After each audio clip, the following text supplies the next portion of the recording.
안녕하세요. 이준혁입니다. 오늘은 북한 해산을 탈출하여 대한민국에 정착한 은하 씨를 모셨습니다. 안녕하세요, 은하 씨. 마음 스튜디오에 오신 것을 환영합니다. 자기소개를 부탁드립니다. 안녕하세요. 저는 2019년에 북한 양강도 해산을 탈출하여 한국에 온 최은하입니다. 올해 36살이고요. 북에서는 산림감독원으로 일했습니다. 구독과 좋아요는 이 영상을 만드는데 큰 힘이 됩니다. 지금 한번 꼭 눌러주세요. 이야기 시작합니다. 오늘 은하 씨의 이야기를 듣게 되어 영광입니다. 편하게 말씀해 주세요. 우선, 해산에서의 삶은 어떠셨나요? 네, 말씀드리겠습니다. 쉽지 않은 이야기지만 누군가는 들어야 한다고 생각해요. 제가 산림감독원으로 일하게 된 건 우연이었어요. 아버지가 일찍 돌아가시고 어머니와 남동생 둘을 책임져야 했거든요. 22살 때였어요.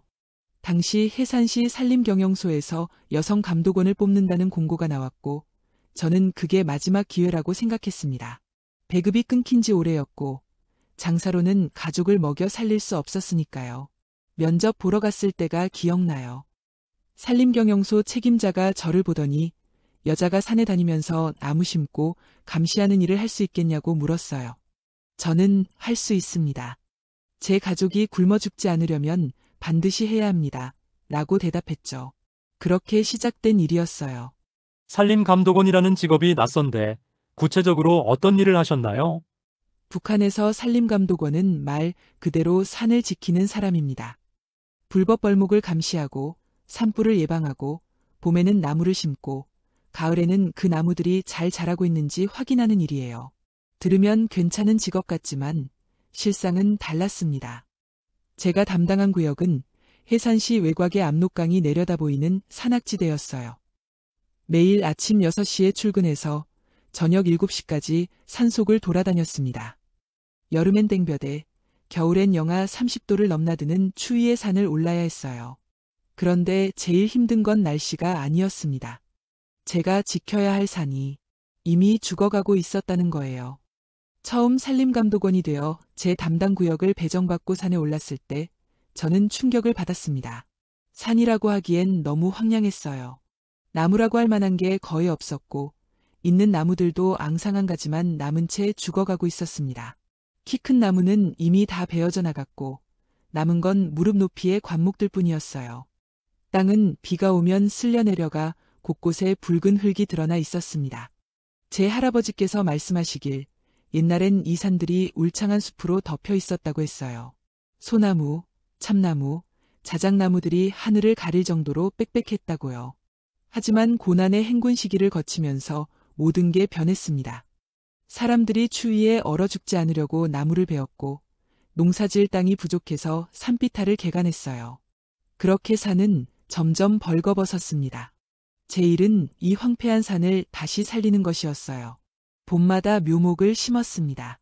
하루에 100그루, 200그루씩 심었어요. 손에 물집이 잡히고 터져도 쉴 수 없었습니다. 할당량을 채우지 못하면 임금을 주지 않았거든요. 그런데 제가 심은 나무들이 잘 자라는 걸 본 적이 거의 없어요. 봄에 심은 묘목들이 여름을 넘기지 못하고 말라 죽었습니다. 물을 줄 수도 없었고 영양분도 없는 척박한 땅이었으니까요. 그보다 더 큰 문제는 사람들이었습니다. 제가 아무리 감시해도 사람들은 산에 올라왔어요. 겨울나기 위한 땔감을 구하러, 조금이라도 먹을 걸 찾으러, 산나무를 캐러. 그들을 막을 수가 없었어요. 왜냐하면 저도 그들과 똑같은 처지였으니까요. 어느 겨울날이었습니다. 제가 순찰을 돌다가 한 할머니를 발견했어요. 이르는 넘어 보이는 할머니가 얼어붙은 땅을 파헤치며 나무 뿌리를 캐고 계셨습니다. 제가 다가가자 할머니는 놀라서 저를 쳐다봤어요. 할머니 손은 동상으로 새까맣게 변해 있었고 입술은 파랗게 질려 있었습니다. 할머니, 여기서 뿌리를 캐시면 안 됩니다. 산이 더 죽어요. 제가 말했을 때 할머니가 뭐라고 하셨는 줄 아세요? 알아요. 동무. 하지만 우리 손주가 사흘째 굶고 있어요. 이 뿌리라도 삶아서 먹여야 해요. 그 말을 듣는 순간 저는 아무 말도 할 수 없었습니다. 제 동생들도 집에서 배를 곪고 있었거든요. 저는 그냥 돌아섰어요. 보고하지 않았습니다. 할머니를 보고하면 할머니는 벌금을 내야 했고 손주는 그 뿌리마저 먹을 수 없게 되니까요. 그날 이후로 저는 제가 하는 일이 무슨 의미가 있는지 의문이 들기 시작했습니다. 나무를 심어도 자라지 못하고 사람들을 막아도 그들은 살기 위해 산에 올 수밖에 없었어요. 산은 계속 벌거벗어갔고 저는 그걸 지켜보는 무력한 감시자일 뿐이었습니다.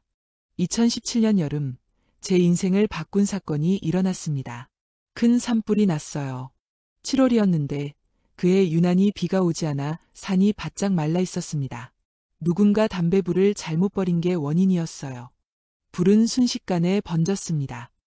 나무가 별로 없는 산인데도 불구하고 마른 풀과 관목들이 타면서 불길은 걷잡을 수 없이 커졌어요. 저를 포함한 모든 산림감독원들과 인근 주민들까지 동원되어 진화 작업에 투입되었습니다. 이틀 밤낮을 꼬박 불을 껐어요. 얼굴은 그 으름으로 새까맣게 변했고 머리카락 끝이 다 타버렸습니다. 손과 팔에는 화상을 입었지만 치료받을 여유도 없었어요. 불을 끄지 못하면 마을까지 번질 상황이었거든요. 불을 다 끄고 나서 산을 봤을 때 저는 그 자리에서 주저앉아 울었습니다. 이미 벌거벗었던 산이 완전히 검게 타버렸어요. 제가 지난 5년간 심었던 몇 안 되는 나무들도 모두 재가 되었습니다. 땅은 검은 재로 뒤덮였고 생명의 흔적이라곤 찾아볼 수 없었어요. 그때 제 옆에 있던 선배 감독원이 말했습니다. 최은아 동무, 이제 됐어. 우리가 할 수 있는 건 아무것도 없어. 이 산은 이미 죽었어. 그 말이 제 가슴을 찔렀어요. 맞았어요. 산은 이미 죽어 있었고 우리는 죽은 산을 지키는 무의미한 일을 하고 있었던 겁니다. 그 산불 사건 이후 저는 큰 처벌을 받았습니다. 담당 구역에서 산불이 났다는 것 자체가 감독 소홀이었다는 거예요. 3개월치 임금을 삭감당했고 자아비판서를 써야 했습니다.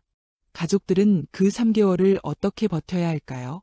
어머니는 몸이 안 좋으셨고 동생들은 아직 어렸어요. 저는 밤에 몰래 중국 쪽 강변에 나가 일수꾼들 짐을 날라주는 일을 했습니다. 위험한 일이었어요. 적발되면 정치범 수용소에 끌려갈 수 있었지만 선택의 여지가 없었습니다. 그렇게 몇 달을 버티는 동안 저는 압록강 건너편 중국 땅을 매일 봤어요. 강 건너 중국 쪽은 불빛이 환했습니다. 밤이 되면 집집마다 불이 켜졌고 차들이 다니는 게 보였어요. 그런데 우리 쪽은 깜깜했습니다. 전기가 들어오지 않아 칠흑 같은 어둠뿐이었어요. 어느 날 밤 짐을 나르다가 잠시 쉬는 시간에 강변에 앉아 있었습니다. 달이 밝은 밤이었어요. 문득 고개를 들어 산을 봤는데 달빛에 비친 우리 쪽 산은 정말 처참했습니다. 나무 하나 없이 벌거벗은 산등성이가 뼈처럼 드러나 있었어요. 그런데 강 건너 중국 쪽 산은 달랐습니다. 달빛을 받아 은은하게 빛나는 숲이 보였어요. 나무들이 빽빽하게 들어차 있었습니다. 같은 하늘 아래, 같은 산인데 강 하나를 사이에 두고 이렇게 다를 수 있다는 게 믿기지 않았어요. 그때 저는 깨달았습니다. 이건 자연의 문제가 아니라는 거요. 사람이 만든 차이라는 거요. 그날 밤집에 돌아와서 잠을 이룰 수 없었습니다. 머릿속에서 그 대비되는 두 산의 모습이 계속 맴돌았어요. 왜 우리는 산도 제대로 지킬 수 없을까? 왜 우리는 나무 한 그루 살리지 못할까? 왜 사람들은 나무 뿌리를 캐먹으며 살아야 할까? 이런 질문들이 꼬리를 물고 이어졌습니다. 그리고 더 큰 질문이 떠올랐어요. 이게 정말 우리가 살아야 할 삶인가? 다음 날 출근해서 산에 올랐을 때 저는 다른 눈으로 산을 보게 되었습니다. 이 벌거벗은 산이 우리 사회의 모습 그 자체라는 생각이 들었어요. 겉으로는 산림감독원을 배치하고 나무를 심으라고 명령하고 산을 지키라고 하지만 실제로는 아무것도 해주지 않았어요. 묘목을 제대로 공급하지도 않고 물을 댈 설비도 만들어주지 않고 사람들이 살 수 있게 해주지 않으니 산을 파괴할 수밖에 없었던 거예요. 그해 가을 저에게 전환점이 찾아왔습니다. 담당 구역을 순찰하다가 한 남자를 만났어요. 나이는 30 중반쯤 되어 보였고 낡은 군복을 입고 있었습니다. 그는 불법으로 나무를 베고 있었어요. 저는 직업상 그를 막아야 했습니다. 동무, 불법 벌목은 안 됩니다. 지금 당장 멈추시오. 제가 말했을 때 그 남자가 도끼질을 멈추고 저를 돌아봤어요. 그의 눈빛이 지금도 기억납니다. 분노도 아니고 적대감도 아니었어요. 그저 깊은 절망이 담겨 있었습니다. 동무도 산림감독원이면 알 거 아니오. 이 산에 벨 나무가 어디 있소? 이건 나무도 아니오. 그냥 굶어 죽지 않으려고 베는 거요. 내 아들이 폐렴에 걸렸는데 약을 살 돈이 없소. 이거라도 팔아서 약을 사야 하오. 저는 그를 보고하지 않았습니다. 오히려 제가 묻고 있던 질문을 그에게 던졌어요. 동무는 이 생활이 정상이라고 생각하시오? 우리가 이렇게 사는 게 맞다고 생각하시오? 그 남자는 잠시 멍하니 저를 쳐다보더니 작은 목소리로 말했습니다. 아니요. 하지만 어쩔 수 없지 않소. 여기가 우리 조국인데 그 대답이 제 마음을 무너뜨렸어요. 어쩔 수 없다. 모두가 그렇게 생각하며 살고 있었습니다. 저도 그랬고요. 하지만 그날, 그 순간, 저는 결심했습니다. 어쩔 수 없는 게 아니라 어떻게든 해야 한다고, 이곳을 떠나야 한다고. 탈북을 결심하는 건 쉬웠지만 실행에 옮기는 건 전혀 다른 문제였습니다. 가족을 어떻게 할 것인가. 어머니와 두 동생을 두고 갈 수는 없었어요. 하지만 넷이 함께 탈북하는 건 거의 불가능했습니다. 성공 확률이 너무 낮았고 적발될 경우 가족 모두가 정치범 수용소로 끌려갈 테니까요. 고민 끝에 저는 계획을 세웠습니다. 제가 먼저 탈북해서 한국에 정착한 다음 브로커를 통해 가족을 데려오겠다고. 그게 가장 안전한 방법이라고 판단했어요. 어머니께 말씀드렸을 때 어머니는 한참 동안 아무 말씀도 하지 않으셨습니다. 그러다가 제 손을 꼭 잡으시며 말씀하셨어요. 은하야, 내가 살 길을 찾았으면 가거라. 엄마는 괜찮다. 내 동생들만 나중에 꼭 데려가라. 그 말씀을 들으며 저는 울었습니다. 어머니는 당신 자신은 생각하지 않으시고 오직 자식들만 걱정하셨어요. 어머니도 꼭 데려올게요. 약속드려요. 제가 말했을 때 어머니는 고개를 끄덕이셨지만 그 눈빛에는 회의가 담겨 있었습니다. 자신은 못 올 거라고 이미 알고 계셨던 것 같아요. 2018년 11월, 저는 탈북을 실행에 옮겼습니다. 산림감독원으로 일하면서 강변 지리를 잘 알고 있었던 게 큰 도움이 되었어요. 경비가 상대적으로 약한 지점을 알고 있었고 순찰 시간도 파악하고 있었습니다. 가장 추운 날을 택했어요. 영하 25도였습니다. 그 추위면 경비병들도 초소 안에 있을 거라고 생각했거든요. 밤 11시, 저는 집을 나섰습니다. 어머니와 동생들에게 작별 인사를 했어요. 혹시 실패하면 다시 못 볼 수도 있었으니까요. 반드시 돌아올게요. 기다려요. 그게 제가 가족들에게 한 마지막 말이었습니다. 강변까지 가는 길은 익숙했지만 그날은 달랐습니다. 모든 게 생생하게 느껴졌어요. 눈 밟는 소리, 차가운 바람, 멀리서 들리는 게 짖는 소리. 제 심장은 미친 듯이 뛰었습니다. 강변에 도착했을 때 압록강은 얼어 있었어요. 하지만 완전히 얼지는 않아서 곳곳에 얇은 얼음이 있었습니다. 저는 옷을 최대한 꽁꽁 싸매고 강으로 내려갔어요. 첫 발을 내디뎠을 때 얼음이 흔들렸습니다. 너무 무서웠어요. 하지만 돌아갈 수 없었습니다. 한 걸음, 한 걸음 조심스럽게 나아갔어요. 강 한가운데쯤 왔을 때였습니다. 갑자기 멈춰 하는 고함 소리가 들렸어요. 심장이 멎는 줄 알았습니다. 경비병이 저를 발견한 거예요. 지금 당장 돌아와. 쏜다. 저는 멈춰 섰습니다. 그 순간 머릿속에 여러 생각이 스쳐 지나갔어요. 여기서 잡히면 저는 끝이다. 가족들도 연좌제로 끌려간다.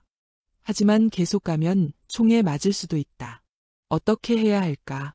그때 제가 매일 보던 벌거벗은 산이 떠올랐습니다. 그리고 강 건너편에 푸른 숲이 떠올랐어요. 저는 다시 앞으로 달렸습니다. 총소리가 들렸어요. 한 발, 두 발, 총알이 제 주변 얼음을 깼습니다. 하지만 저는 멈추지 않았어요. 정신없이 달렸습니다. 기적적으로 총알은 빗나갔습니다. 얼마나 달렸는지 모르겠어요. 정신을 차려보니 저는 중국 땅에 닿아 있었습니다. 온몸이 얼어붙은 것처럼 차갑고 다리는 풀려서 한 발짝도 움직일 수 없었어요. 뒤를 돌아봤을 때 북한 땅이 보였습니다. 어둠 속에 검게 보이는 벌거벗은 산들. 그게 제가 마지막으로 본 북한의 모습이었어요. 저는 그 자리에서 한참을 울었습니다. 가족들 생각에, 제가 떠나온 고향 생각에. 하지만 동시에 해냈다는 안도감도 들었어요. 중국에서의 시간은 악몽 같았습니다. 북한 여성 탈북자들이 겪는 일들을 저도 피해갈 수 없었어요. 인신매매범들을 피해 다녔고 중국 공안에게 쫓겼습니다. 한국행 브로커를 찾는 데만 2달이 걸렸어요.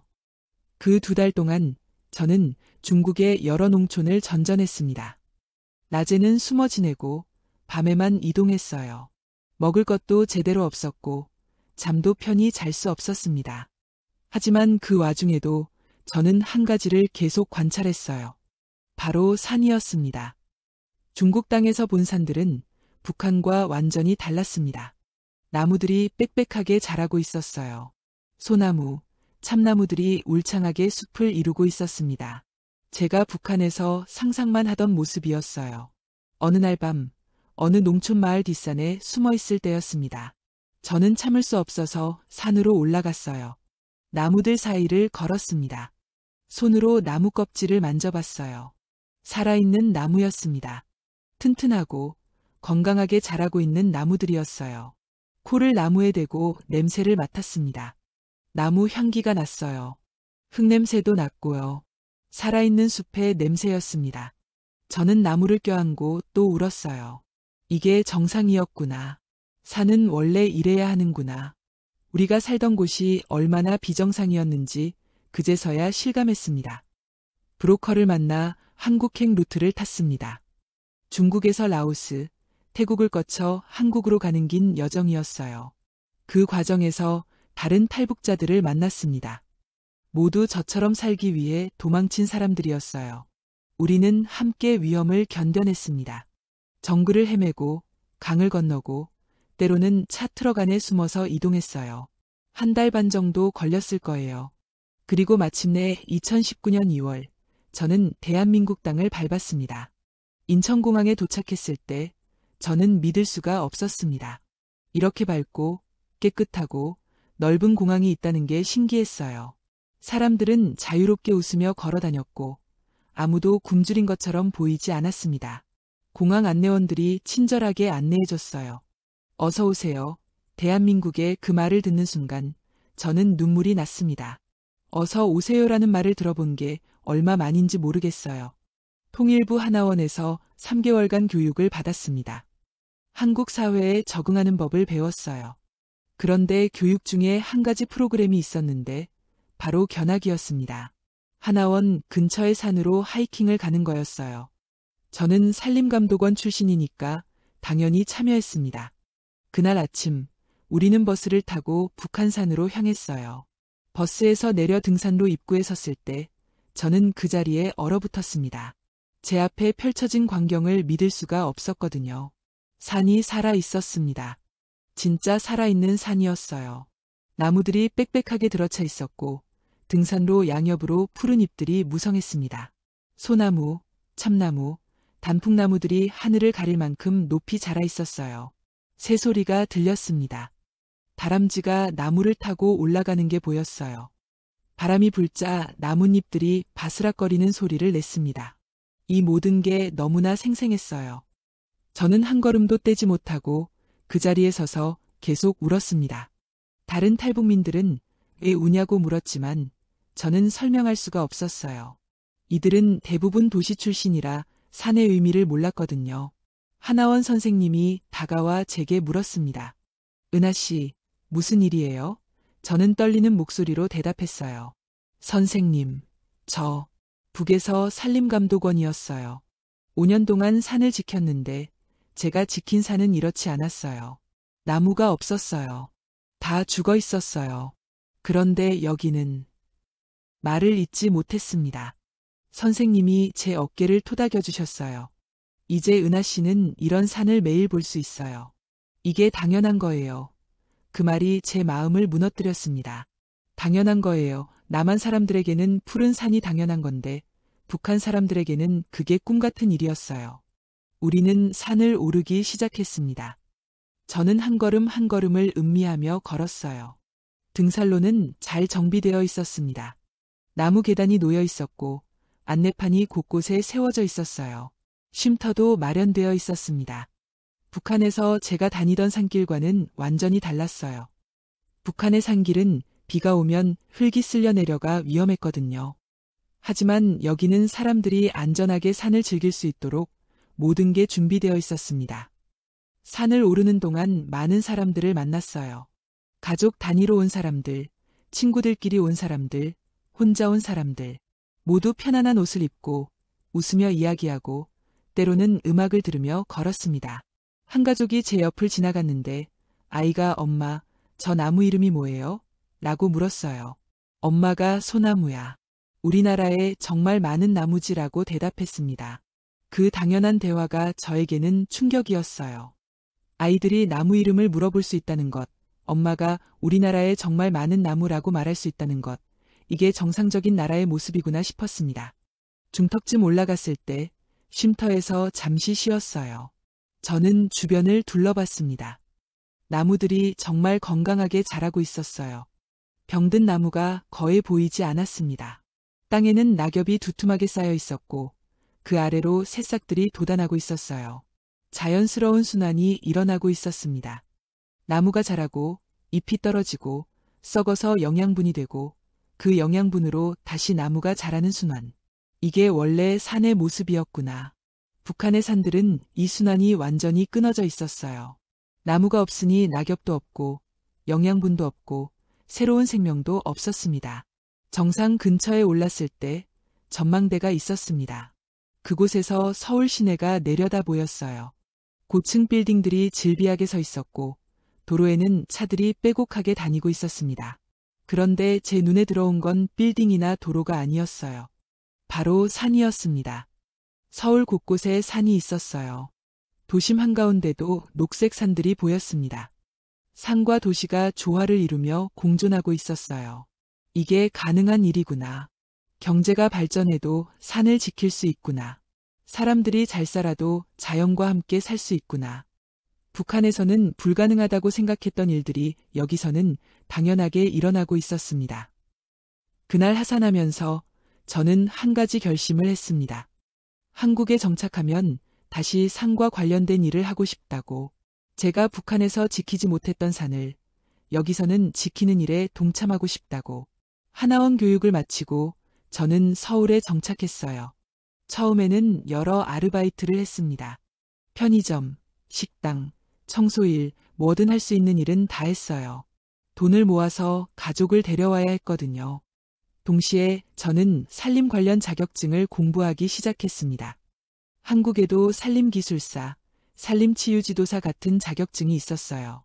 밤늦게까지 일하고 새벽에 공부했습니다. 힘들었지만 행복했어요. 제가 하고 싶은 일을 향해 나아가고 있다는 느낌이 들었거든요. 1년 반 후, 저는 브로커를 통해 가족을 데려올 수 있었습니다. 어머니와 두 동생이 무사히 한국에 도착했어요. 공항에서 가족들을 만났을 때 우리는 한참을 껴안고 울었습니다. 다시 만날 수 있을 줄 몰랐어. 어머니가 우시며 말씀하셨어요. 약속 지켰잖아요. 어머니, 제가 대답했습니다.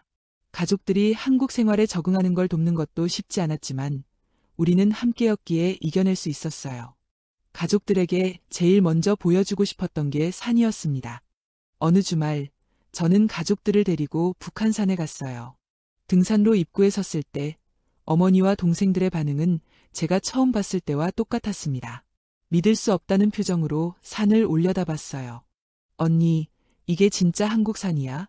둘째 동생이 물었습니다. 응, 진짜야. 한국에는 이런 산이 정말 많아. 제가 대답했어요. 우리는 천천히 산을 올랐습니다. 어머니는 걸음이 느리셨지만 하나하나 신기한 듯 둘러보셨어요. 은하야, 이 나무들 봐라. 정말 살아있구나. 우리도 이제 살아있는 것 같다. 어머니의 그 말씀이 제 가슴에 깊이 새겨졌습니다. 정상에 올랐을 때 우리는 전망대에서 서울을 내려다봤습니다. 막내 동생이 말했어요. 언니, 여기는 산도 살아있고 사람도 살아있네. 북에서는 산도 죽고 사람도 죽어가고 있었잖아. 16살밖에 안 된 동생이 그런 말을 하는 게 너무 슬펐어요. 하지만 사실이었습니다. 우리는 죽어가는 땅에서 살고 있었던 거예요. 이제는 우리 모두 여기서 새로 살 거야. 산처럼 살아있게 제가 동생들을 안으며 말했습니다. 그로부터 2년이 지났습니다. 저는 지금 환경재단에서 일하고 있어요. 산림보호와 환경교육 프로그램을 기획하는 일을 합니다. 제 경험을 살려서 사람들에게 산의 소중함을 알리는 일이에요. 특히 탈북 청소년들을 대상으로 한 산림 치유 프로그램을 운영하고 있습니다. 북한에서 온 아이들에게 한국에 살아있는 산을 보여주고 그들이 새로운 희망을 찾을 수 있게 돕는 일이에요. 얼마 전에는 특별한 일이 있었습니다. 환경재단에서 북한 산림 복구 프로젝트를 시작했어요. 언젠가 통일이 되면 북한에 죽어가는 산들을 살리자는 계획이었습니다. 저는 그 프로젝트 팀에 합류했습니다. 제가 직접 본 북한산의 실상을 알리고 복구 방안을 함께 연구하는 일이에요. 회의 시간에 제가 해산의 산 사진을 보여주며 설명했을 때 한국 동료들은 충격을 받았습니다. 정말 이렇게까지 황폐한가요? 그들이 물었어요. 네, 제가 본 건 이것보다 더 심했어요. 사진으로는 다 담을 수 없어요. 제가 대답했습니다. 어느 날 퇴근 후 저는 혼자 동네 뒷산에 올랐습니다. 요즘 자주 하는 일이에요. 산을 걸으며 생각을 정리하죠. 그날은 특히 감회가 깊었어요. 5년 전 이맘때쯤 저는 해산에 벌거벗은 산을 바라보며 절망했었거든요. 그런데 지금은 서울의 푸른 산을 거닐고 있었습니다. 똑같은 저인데 완전히 다른 세상에 있었어요. 산길을 걷다가 한 가족을 만났습니다. 아빠, 엄마, 그리고 6살쯤 되어 보이는 딸이었어요. 딸아이가 나뭇잎을 주우며 아빠, 이거 봐. 예쁜 이파리. 라고 소리쳤습니다. 아빠가 웃으며 그래, 우리 딸. 가을이라 나뭇잎이 물들었네 라고 대답했어요. 그 순간 저는 문득 깨달았습니다. 이게 바로 제가 원했던 거구나. 아이들이 산에서 뛰어놀고 나뭇잎을 주우며 자랄 수 있는 세상. 부모가 아이 손을 잡고 안전하게 산을 오를 수 있는 세상. 산이 살아있고 사람도 살아있는 세상. 북한에서는 상상도 할 수 없었던 일상이 여기서는 너무나 자연스럽게 일어나고 있었어요. 저는 벤치에 앉아 눈을 감았습니다. 바람이 불어왔어요. 나뭇잎 바스락거리는 소리, 새 지저귀는 소리, 멀리서 들리는 사람들의 웃음소리. 모든 소리가 살아있음을 말해주고 있었습니다. 대한민국에 감사합니다. 제가 탈북자로서 이렇게 말하는 게 이상하게 들릴 수도 있어요. 하지만 정말 감사해요. 이 나라는 산도 지키고 사람도 지켜요. 죽어가던 저를 살렸고 제 가족도 살렸습니다. 새로운 꿈을 꿀 수 있게 해줬어요. 무엇보다 제가 사랑하는 일을 하며 살 수 있게 해줬습니다. 북한에서 저는 죽어가는 산을 지켜야 했지만 여기서는 살아있는 산을 함께 가꾸고 있어요. 이 차이가 얼마나 큰지 여러분은 모를 거예요. 절망과 희망의 차이예요.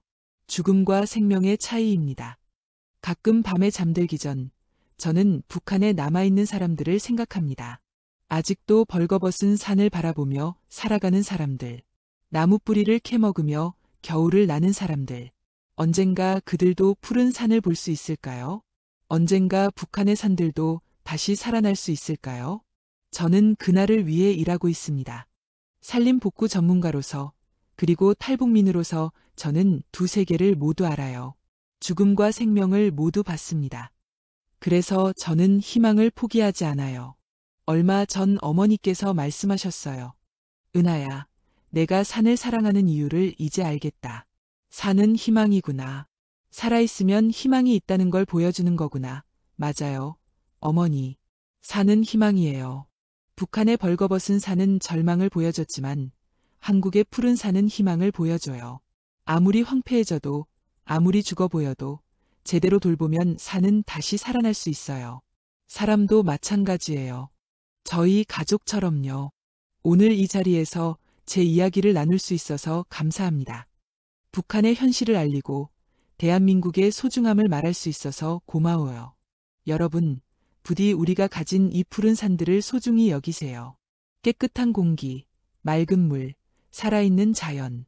이 모든 게 당연한 게 아니에요. 정말 귀한 거예요. 그리고 언젠가는 북한 사람들도 이런 산을 보며 살 수 있기를 바랍니다. 그날이 올 때까지 저는 계속 일할 거예요. 산을 지키고 사람을 살리는 일을요. 감사합니다. 이 이야기가 당신의 마음 어딘가에 작은 흔적이라도 남았다면 그것만으로 저는 충분히 행복합니다. 하지만 더 많은 마음들에게 이 이야기가 닿을 수 있도록 당신의 구독과 좋아요가 저에게는 아주 큰 힘이 됩니다. 함께 걸어주셔서 감사합니다.